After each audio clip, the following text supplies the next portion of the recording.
Ford Thunderbird, Chevrolet Bel Air, Buick Skylark, Chrysler Imperial, Cadillac Coupe de Ville. Essas máquinas fabricadas pela gigantesca indústria de Detroit eram o sonho de todo homem norte-americano nos anos 50.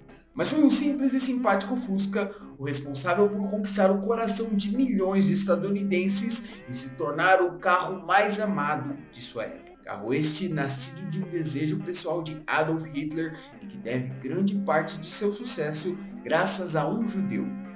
Sejam muito bem-vindos, meu nome é Ed Lima e no vídeo de hoje veremos como a ainda pequena Volkswagen fez para bater de frente contra concorrentes maiores, mais ricos e mais poderosos do que ela no quintal da casa deles. E ao final, 3 valiosas lições para você criar um negócio de valor e também bater de frente contra os seus concorrentes, mesmo se ainda for pequeno, assim como um Fusca. Pois em 2023 a Volkswagen foi a maior montadora do mundo em termos de faturamento, tudo começou com o Fusca, ou melhor, com o KDF-Wagen, como era chamada a primeira versão do veículo, projetada sob a batuta de Ferdinand Porsche e com um financiamento massivo do governo nazista, atendendo ao desejo pessoal e de longa data de Adolf Hitler, que desejava criar um carro que fosse acessível a todo o povo ariano. O povo alemão, contudo, não chegou a ter acesso ao veículo antes do fim da Segunda Grande Guerra, e somente após seu fim é que ele passou a ser vendido comercialmente, chegando aos Estados Unidos em 1949, onde ele passou a ser chamado de Beetle, ou Besouro, por conta da sua dimensão compacta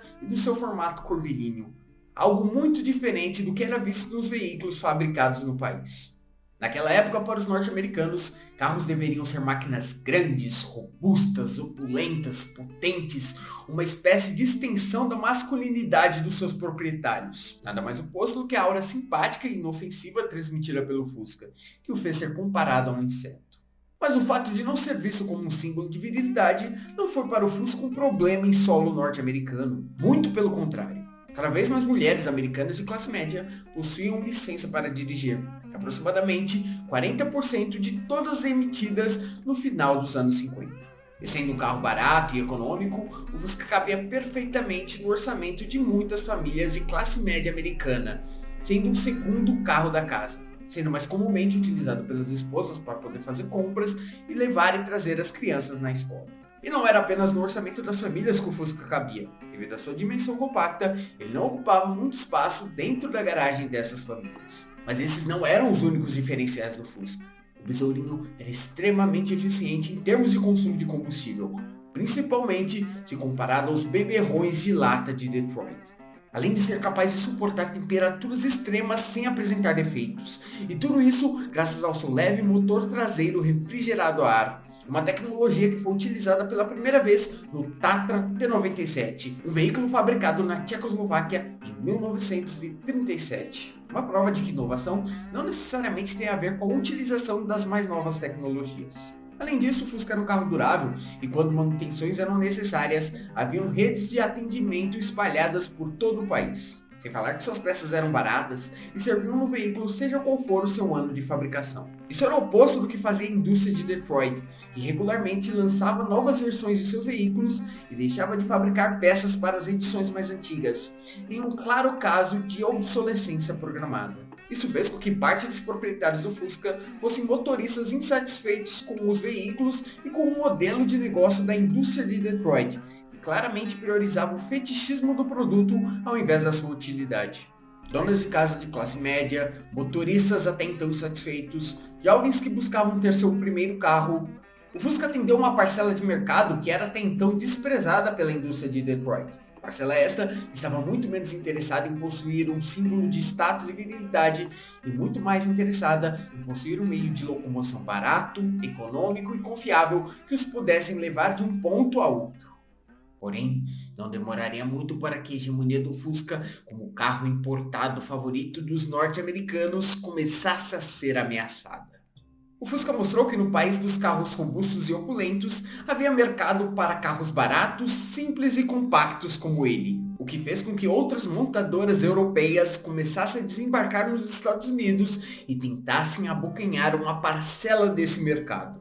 A principal delas foi a Renault, que com seu Dolphin começava a ganhar espaço em solo norte-americano. Praticamente tão barato quanto o Fusca, o Renault Dolphin possuía duas vantagens. Era considerado mais elegante e mais confortável do que o veículo alemão. Além disso, a Renault estava investindo pesadamente na divulgação do seu veículo, e assim aumentando exponencialmente as suas vendas, passando a vender tanto quanto o Fusca em solo norte-americano no final dos anos 50.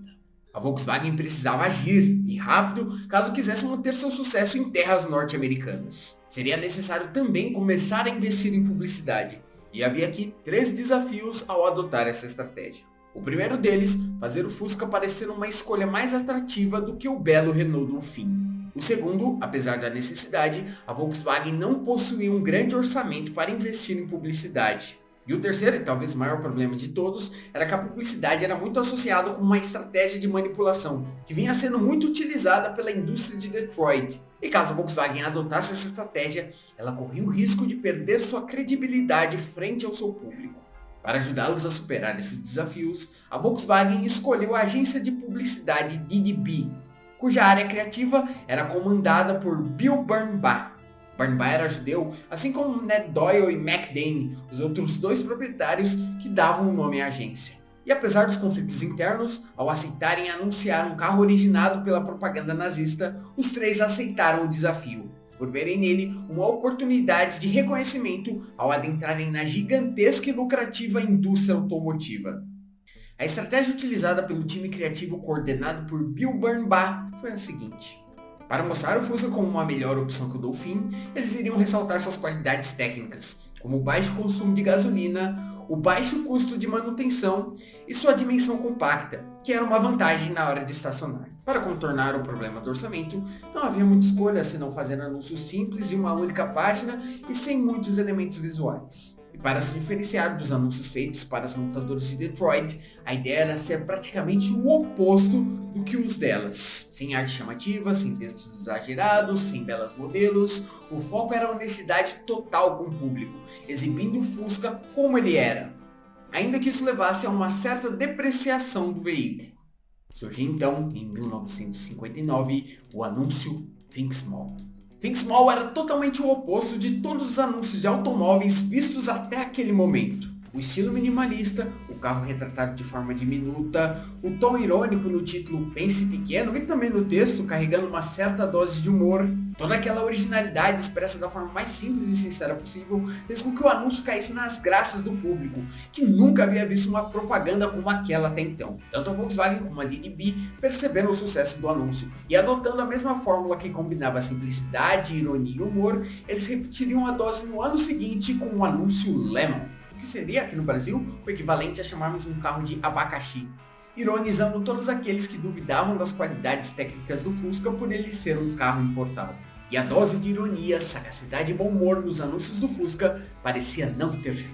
Eles riam-se das críticas que apontavam sua suposta feiura, sua suposta falta de conforto, sua suposta falta de inovação, sua suposta aparência de inseto, enquanto realçavam a sua dimensão compacta, o seu baixo preço, o seu baixo consumo de gasolina, as suas qualidades mecânicas, o seu motor traseiro refrigerado a ar. E enquanto o Renault Dauphine encalhava nos portos e nas concessionárias, os criativos anúncios produzidos pela DDB sob o comando de Bill Bernbach fizeram mais do que manter as vendas do Fusca em alta durante toda a década de 60. Eles transmitiram ao Fusca uma personalidade divertida, sagaz, sarcástica, rebelde, que não só fizeram dele ser Herbie, protagonista do filme da Disney Se o Fusca Falasse, de 1969, como também fizeram com que ele caísse nas graças da juventude, em especial a juventude hippie, que passou a adotar a Volkswagen e seus veículos como uma marca símbolo dos seus ideais, que os posicionava contra a cultura materialista da geração passada, com seu culto e obsessão pelos monstrengos de Detroit.